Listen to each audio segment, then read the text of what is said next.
po. Ano pangalan mo? I'm Meryl Estrella po. Taga saan Opo. kayo? I'm from Cebu City po. Anong ginagawa mo para tumulong sa pamilya? Ginagawa ko po, ako po ay nagtitinda sa aming karinderya po.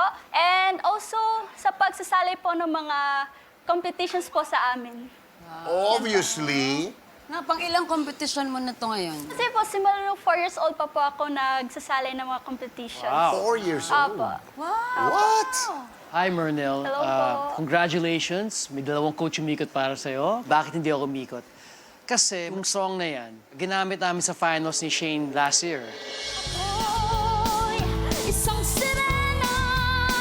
Kahit anong gawin nila, bandera ko'y di tutumba.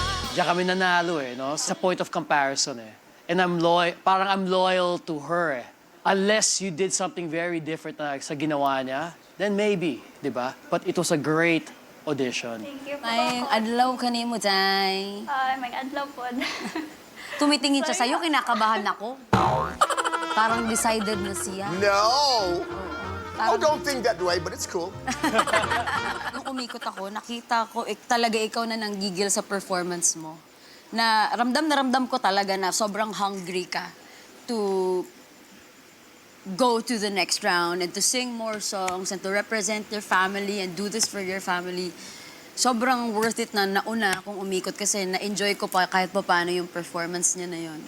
If you wanna do the rap verses nung kanta na to, kailangan siyang umabot sa same level ng singing mo. Kasi sobrang galing mong kumanta, yung rap verses mo medyo nandito pa ngayon. So kailangan natin siyang iangat kung yun yung gusto mong gawin. But moving forward, when you choose me as your coach, we will work on that. We will find the itong mga inggit-inggit talaga kayo. Sabi ko nga sa inyo, Children gamitin nyo ding when, ganyan.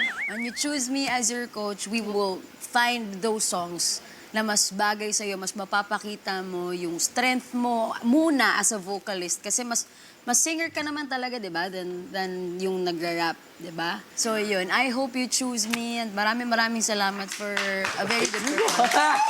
Coach Martin, go for it!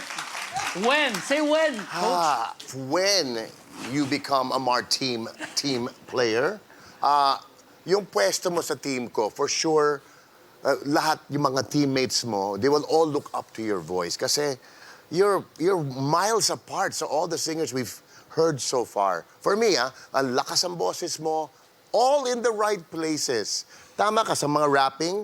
You know where I'm good at rapping? Christmas.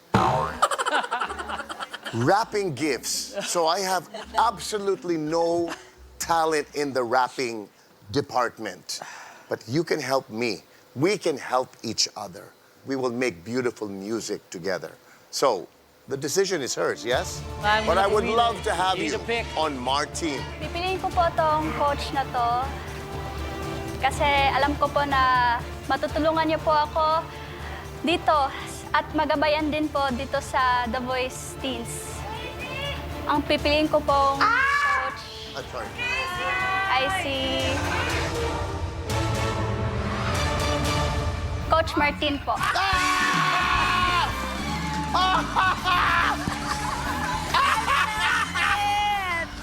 I didn't expect that. I'm so sorry. He's such a good winner. it! He's such a good winner. Ayun, no? Tuwa siya. Mernil Say Mernil. is on Martin. Mernil!